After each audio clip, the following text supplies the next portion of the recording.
Memi biso na esika oyo ezali politisation ya CENI, peuple congolais aza contre politisation ya CENI.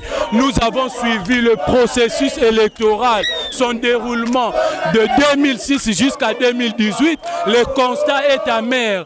Chaque fois on proclame toujours les candidats malheureux à la place du vainqueur des élections. C'est pour cela cette fois-ci le peuple congolais a compris les dangers, le peuple congolais a compris qu'est-ce qui est à la base de la proclamation de la personne qui perd toujours à la place du vainqueur. On a compris que c'est la manipulation des animateurs de la CENI. Voilà pourquoi nous voulons un large consensus autour de la désignation des animateurs de la CENI.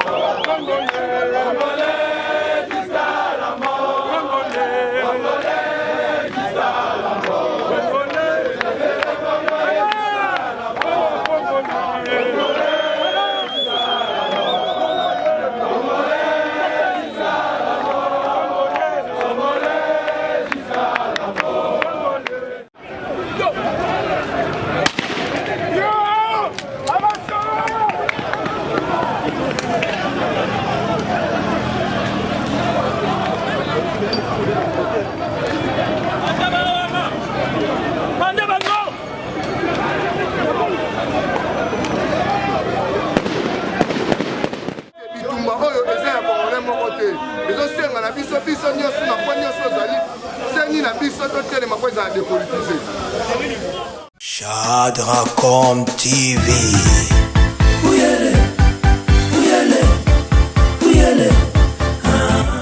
Shadracom Télévision, donc vous constatez en tout cas, tout ça en face il y a parler du peuple, pas eu plutôt moni, tout baïké, Kiti, en même temps plénière de se dérouler dans l'Assemblée nationale, tout le monde tout baïké, Ingali, entour les alentours il y a parler du peuple.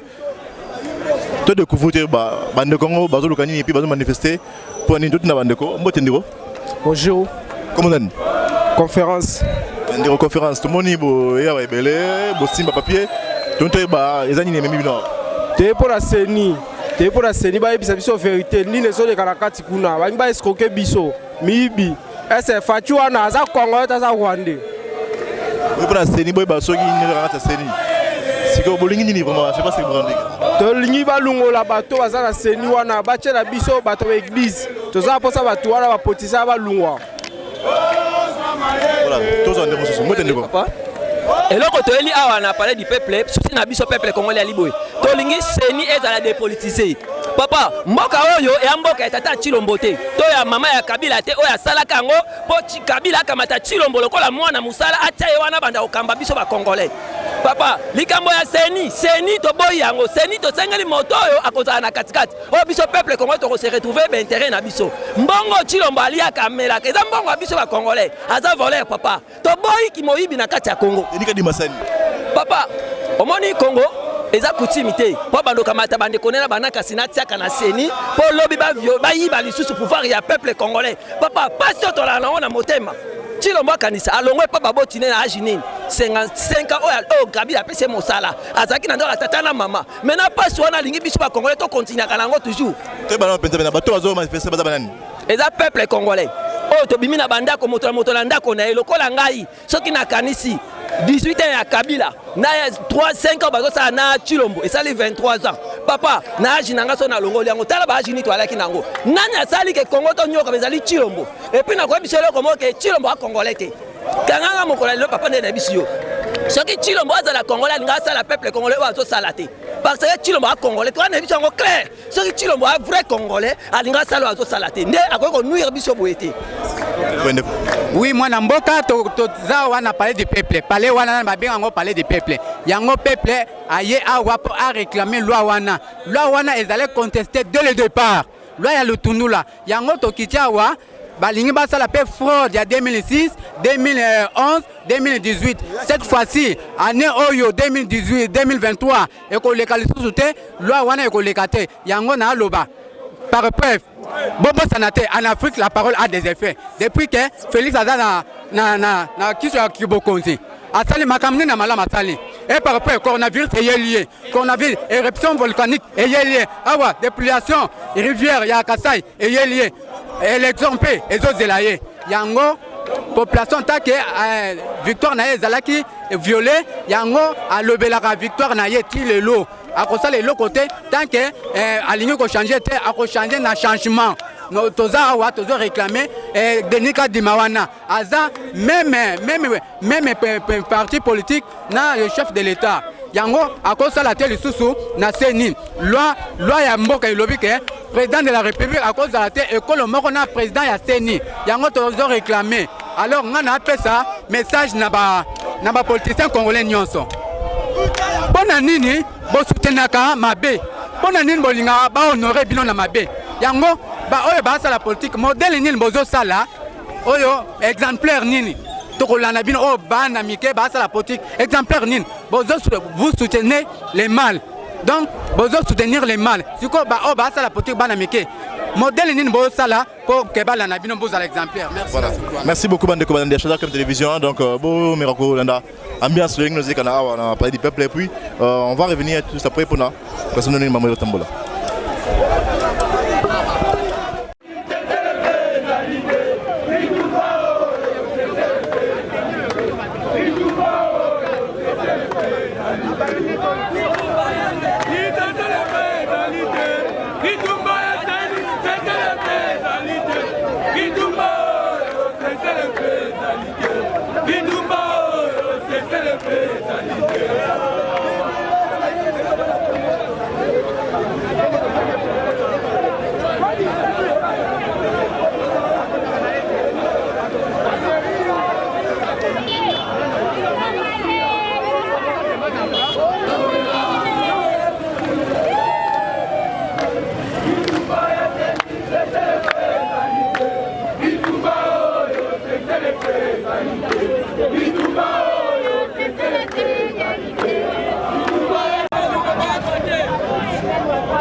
Continuer sur la bande de go. Mbote. Comment ça va? Kombo nanga Lionel Basila. Lionel, lo ni pene mimi sika o vraiment. Eloko memi biso na sika o ezali politisation ya seni. Peuple congolais aza contre politisation ya seni. Nous avons suivi le processus électoral, son déroulement de 2006 jusqu'à 2018. Le constat est amer. Chaque fois, on proclame toujours les candidats malheureux à la place du vainqueur des élections. C'est pour cela, cette fois-ci, le peuple congolais a compris les dangers. Le peuple congolais a compris qu'est-ce qui est à la base de la proclamation de la personne qui perd toujours à la place du vainqueur. On a compris que c'est la manipulation des animateurs de la scène. Voilà pourquoi nous voulons un large consensus autour de la désignation des animateurs de la scène. Tolingi Seni est réellement dépolitisé pour ne pas s'abisso ba dirigeant à solo. On va diriger pour l'intérêt du peuple congolais. Cette lutte, nos pères ont lutté pour ça. Le père de la démocratie, Lumumba, il a lutté pour ça. Il a lutté pour ça. Le Monsengo a lutté pour ça. Le patriarche Etienne Tshisekedi a lutté pour ça. Rossik Mukendi a perdu sa vie pour ça. Ce n'est pas que comme M. Tshisekedi est venu à continuer kakaba même problème. Autorité n'a en opposition, azo continuer. Nous disons non, nous disons non. Tokolembate le peuple congolais, yende kolo souveraineté, a bien important sa souveraineté.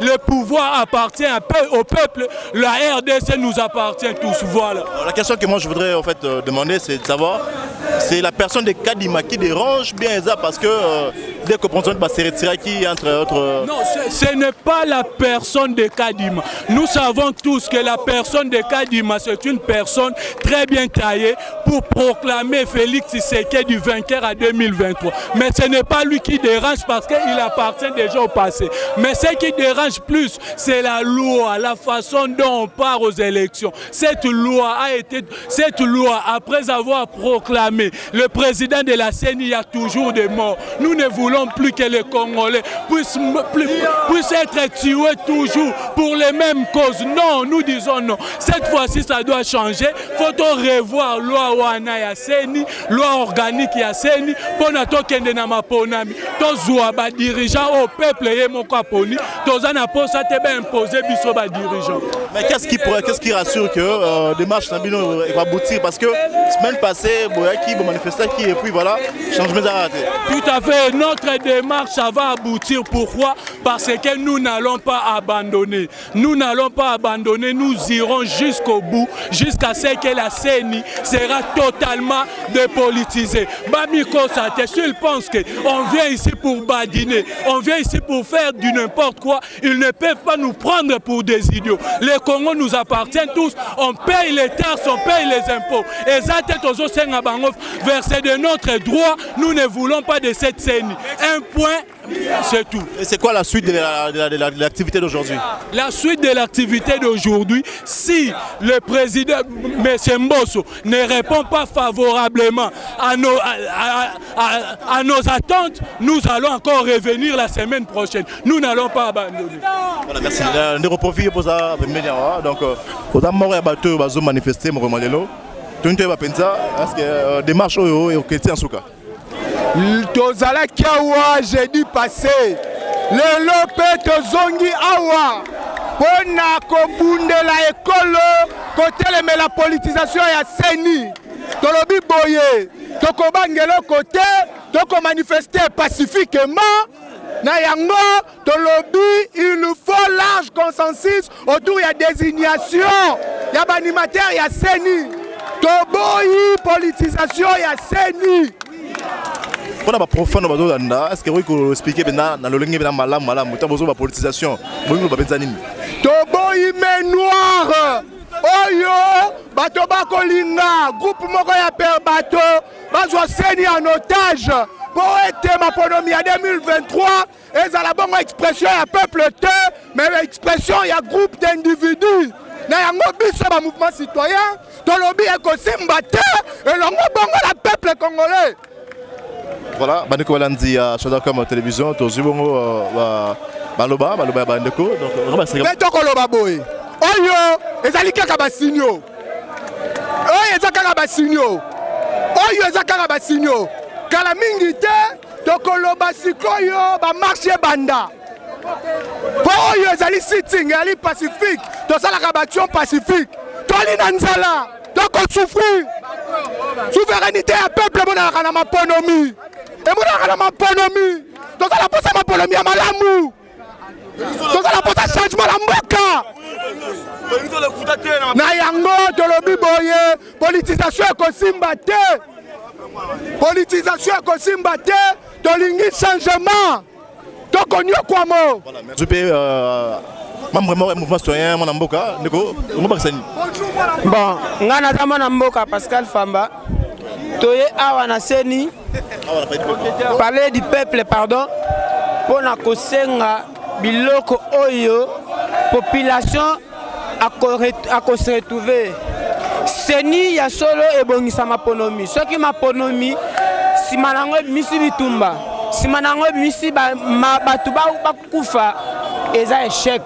Yango biso tolobi ba mouvement citoyen nyonso ya République démocratique du Congo to se réunir ensemble pour na to réclamer des politisations CENI, clientélisme à CENI, bapion politique na kati ya CENI. Tozo boya yango na motema moko. Po simanango ndeko nanga policier, ndeko nanga fonctionnaire, ndeko nanga yo journaliste lolenge toza awa toko se retrouver te soki banguna oyo bazolinga kotia oya bango po ezala na faveur na bango sima maponomi toko sepela te. Yango nde toye na CENI awa tozo réclamer dépolitisation à CENI, neutralité à CENI, CENI non clientéliste et pas bailli politique. Merci. Je voulais ajouter le mouvement d'abord, nous avons membre du mouvement citoyen Namboka, coordinateur de sensibilisation et action à mouvement, et le mouvement cher de l'homme impôt chez les coordinateurs. Présence de mouvement citoyen, il y a un message de la population. Pour ça, en 2023, l'élection à la chaotique. Ce qui se rappelé, le mouvement citoyen Namboka a organisé notre tribalisme après l'élection 2018. Parce qu'on a compris que le groupe a manipulé la population. En 2023, l'élection est là. La police était la CENI. Parce que la police a été la population. La tribalité. L'élection est la résultat à la normale en 2023. Donc, on va voter amigo le gouvernement de la poche abimi. Pourquoi? Parce que vous le souhaitez voter. Il y a un c'était civil. Tout à CENI pour organiser l'élection. Puis 2023, il y a une prolongation. Des politiciens à CENI, il y a une prolongation. L'élection, c'est un délai constitutionnel. C'est notre souci. On pas de comboso, l'Assemblée nationale. Pour parler à Bisso. Les policiers ne sont pas Bisso. Donc, il y a parlé à Bisso. Donc, on va représenter le peuple. Tu sais, savoir que la loi organique va voter pour l'organisation CENI. C'est corrompu. Exemple, nous avons en 2023, CENI est dépolitisé. Et puis, Congolais, mon côté, Azala, mécontent après vote. Nous avons voté de l'homme, nous avons voté de Pascal Mi. Nous avons mité. C'est ça notre souci. Dépolitisation à CENI, le mouvement citoyen de réclamant, le mouvement citoyen de Mboka, et notre mouvement citoyen de Mboka, le mouvement cher de l'homme en poche. Voilà. Ensuite, je ne fais pas la politique, je fais l'activisme. Donc nous sommes les défenseurs des droits humains. Parce que tu es bien aux Zoleka. C'est un peu ça. Comprenez comment, comme le niveau mondimaté, qu'on a maltraité partout au monde. Tu as déjà un niveau où le président déjà Bimi, Denis Kadima, mais bien nous avons Merci. Malheureusement, ce qu'on s'allie analyse, et ça même mes faits qui ressemblent à Malonda. Il y a ici confession va voter à Malonda. Et puis tout le monde te regarde parce que tu as été tricherie en CENI. Denis Kadima, c'est idem. Comprends? Denis Kadima, c'est idem. Mais on t'a dit, tu as l'élection à la tribalité. Tu as l'élection pour le Congolais, avec des gens de la société civile. Négocier candidat ou comme ça, tu as l'élection dans la membre de la société civile. Dans la société civile, tu as géré CENI, tu as la société civile. Pour te faire ça, l'élection est bien résulté, bien dans le Congolais 2023. C'est ça notre suite. Papa, j'ai vu les gens s'entretuer pour l'élection. C'est sérieux. Et celui-là, le mois sur moi, on organise notre tribalisme parce que les gens s'est entretués. Donc, tu as l'élection en 2023, c'est là-bas, résultat normal. Parce que moi, je suis mon côté de la casse de Bango. C'est un président CENI, tout le président CENI ou la société civile, accompagne cette élection visible et peu claire. Tu as l'élection à la crédit de 2023 sans pourtant à la Naba. Comprenez? Nous ne sommes pas ici pour soutenir un parti politique tel. Non, nous sommes ici avec des mouvements citoyens et défenseurs des droits humains. C'est ça. Merci mon frère. Merci beaucoup.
Des fois, de la présence des composantes politiques au sein de la CENI. On a besoin qu'il dise une semaine. Une petite semaine suffit. Il n'y aura pas de glissement. Une semaine. Il y a 3 composantes. Ils ont la Mouka, ils ont l'Union Sacrée et la FCC. Par contre, il y a 3 délégués dans chaque composante. Autour, il y a 8 confessions religieuses. Une semaine suffit. Même moins de 6 jours. Bazouika loi ma bewana. Batia on a mis ça. Balongoli ba article tindi ba délégué politique na CENI. Na bureau pe na présidence. Et c'est lui. Puis de préparer l'élection. Donc, exact question de la volonté politique. Le peuple a espéré beaucoup. Le peuple espère beaucoup aux élections 2023. Le peuple attend beaucoup. Le changement qu'il avait voulu n'est pas arrivé. Le peuple espère qu'en 2023, on va mettre fin à la crise. Parce que chaque fois qu'il y a crise, il n'y aura pas de développement, il n'y aura pas d'investissement. Qui va venir dans un pays où les gens sont massacrés chaque jour? Qui va venir dans un pays où il y a des détournements chaque jour? Qui va venir dans un pays avec 40 millions de dollars dans un pays où les autorités, les institutions sont contestées, où le peuple est aussi pauvre? Personne. Voilà pourquoi nous voulons donner la chance au pays de vivre comme un vrai pays en 2023. Mais malheureusement, M. Félix Tshisekedi veut copier Kabila en mettant la CENI dans sa poche. Nous disons non. Autant que Kadima a été conseiller à la présidence de la République, nous le refusons. De la même manière, nous avions refusé Malonda. Voilà la présence des jeunes Congolais conscients aujourd'hui. Avant tout, on n'est pas venu comme parti politique. On est venu tout d'abord comme jeunes Congolais conscients pour dire non à une CENI politisée. Dire non à la présence de M. Kadima. Voilà. Et surtout, mettre en garde de M. Chilombo, qui est en train de copier Kabila à manipuler la CENI. Voilà. Il y a toujours des délégués politiques. Pourquoi cette fois-ci, nous avons des délégués politiques alors que la majorité du Parlement, cette fois-ci, on veut dépolitiser les choses. Est-ce que ce sont des personnes qui vont dans les politiciens? Mais vous savez que chaque fois qu'on envoie les délégués politiques dans les 3 cycles électoraux passés, il y a eu des fraudes. Alors, pourquoi on a besoin de changer? C'est parce qu'avant, ça n'a pas marché. Nous avons même proposé Bazala plénière. C'est ça qu'on dit. Ce n'est pas qu'il n'y aura pas de politique, mais Bazala plénière. Neti Batbakoki qui contrôler action au exécutif et social. Mais Bazala place ma décision et Zozouama. Pour Moutoua Azana Mbongo Koleka. Moutoua Azana puissance Koleka. C'est-à-dire, tous contester les lots, Baza capable de ressomba, Batunion, Baza capable d'induire, Batunion son erreur ou Yabamba Limbatikala. C'est de ça qu'on parle. Donc, politicien, la présidence peut na bureau Baza la société. Bisso, Tolobi, volonté à peuple Salama. Ce qui Félix Aza sûr. Pourquoi Zako Banga? Pourquoi Zako Banga? Soit Aza sûr qu'à travailler malam pour les Congolais. Pourquoi Zolenga? Mais nous avons fait un sondage, on a besoin de fonder. Messi a contrôlé la balonté, a contrôlé la juge de touche, a contrôlé l'arbitre. Pour Messi, Aza sûr na talent. Mais pourquoi Félix Alinga a un ballon et où tu as de pèse? Arbitre, où tu as de pèse? Terrain, et en a 10e mairie. Bas supporter, bas à de pèse. Juge de touche à IDPS, même météo, ils ont IDPS. Non, bisous toi sûr, la Moukato sûr. Pour changement, le peuple qui est été. Le peuple a besoin du changement. Et le changement commence par une CENI totalement dépolitisée. CENI est une institution d'appel à la démocratie. Ne suivez pas Mbata, qui est devenu un taliban, qui vous dit que la CENI est une institution politique. C'est faux. La CENI est une institution du peuple. Et à ce sens, la CENI doit être neutre. 90% des Congolais ne font pas la politique. Si vous prenez la CENI, vous le remettez entre 10% des Congolais qui font la politique. Et les 90 millions autres vont faire comment? Non, monsieur. Nous allons imposer la volonté du peuple. Merci beaucoup. Shadracom TV.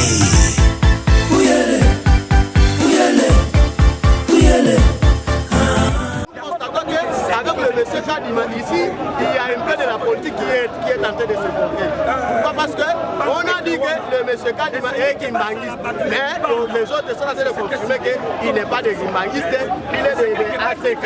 Donc vous voyez directement qu'il y a de la politique qui est là. C'est pourquoi nous, peuple congolais, nous disons non à la CENI politisée. C'était ça notre souhait ici. C'est pourquoi nous attendons de laisser notre mémo. Dès que notre mémo sera entré, automatiquement, nous allons regagner nos concessions. C'était ça notre message. Yakobaki, c'est ça que ceux qui t'ont dit belé, Toyoka Kimbela, Yanucha, il va décider, aïe, Bissibiso Tokende, on a se revendiquer, il faut CENI. dossier tozala ngo ezaka dossier seno semaine prochaine tozalaki awa jeudi tokotisaki memo yango lelo tozongi jeudi ya lelo toye kozwa réponse apesa biso réponse soki bakotika kaka mutu na bango wana nakotanga komone te mpona fula ye soki ka bakometeni mutu na bango to mpe bakochasse mutu mosusu me biso tolingi seni ezala libanda ya politike soki bango bazomema kaka seni ezala politise bapolitisien nde bakamba seni alors lelo toye pacifique omoni ke tokoki te tozofinga te tozosala nini toyebela pacifique tozoyemba tokotisa memo apres tosima nzela tokende mais soki ke balobi bamaintenir mutu na bango alors biso peuple congolais tosala article 64 ya constitution fasi be oyo biso tokosalela ti lombo tobundana etraseta mpo na makambo oyo seni il faut ezala politise te eza dépolitise tobundana ye nazwi pouvoir lelo ka ti lombo alingi seni atia noko na ye wana mutu wana ataki parlementaire debu toyebi ye malamu me lokola ye alingi atia mutu na ye atia ye banose mutu wana tosalaka article 64 tolakisaka mboka oyo ancien président asalaka mais ancien peuple atikala kosala te yango biso soki ka bamaintenir mutu wana article 64 biso tokosala merci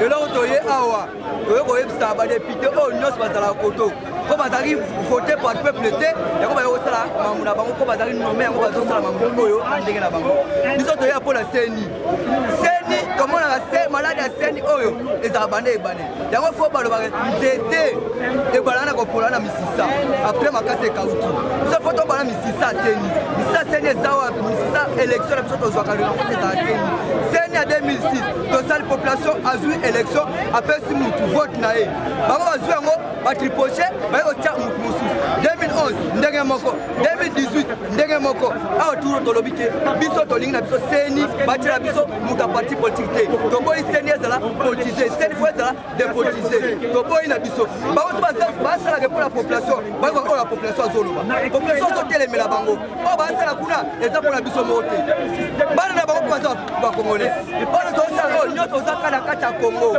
biso pouvoir mandat leta esilaka mais population asilaka te wana eza mandat leta oyo bazobosana bango bakozonga epa na biso batiali konga moke bazokozonga epa wana biso population sio mpona bazonga epa na biso otoposa bango moyibi toboyiki moyibi na seni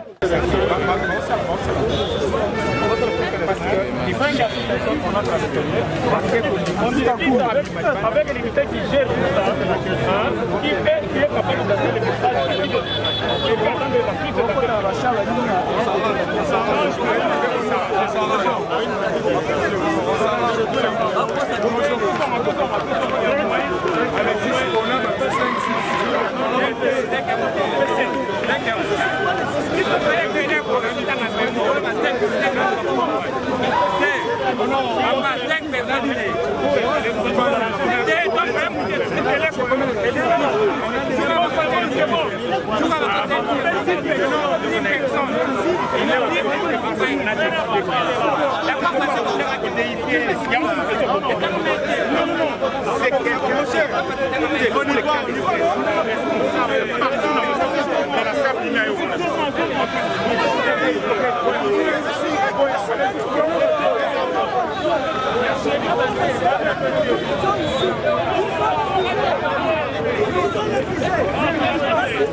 Gracias.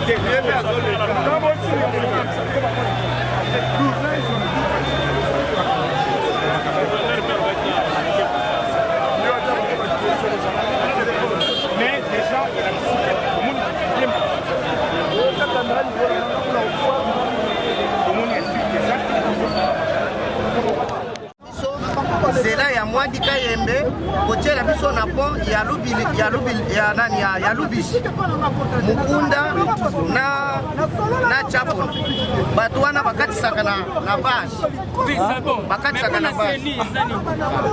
bakatisaka na bashi ofira mesi so tokomi na période ya baélection tozalaka content mpo tozo bavelo bamama mosusu bazokatisa makolo bakende Mukunda bake kovote bamosusu bakende wana babima wana bakoma Kanyama bamosusu bakoma ti Mwadi Kayembe mpona kovote ojise lelo toza na état de droit na maboko badepute wana balia mbongo na Kabila balandela bango mpe bango wana badepute ya Kanyama wana baza na assemblée wana Shadracom TV.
policier.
Shadracom TV.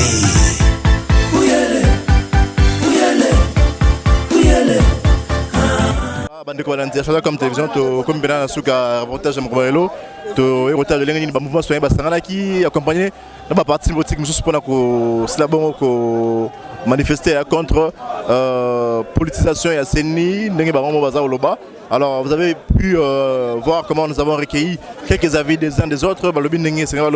Alors ils se disent que démarche au souk a été retrouver des causes en commun. Merci, vous étiez très nombreux derrière devant vos téléphones pour la émission. Merci. J'ai dit également grand merci à Kever Design avec ma caméra.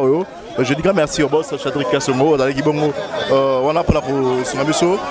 Merci à coordonnateur Paul Poyi. Je vous demande alors de prendre rendez-vous tout prochainement. Au revoir et restez toujours abonnés. Merci beaucoup.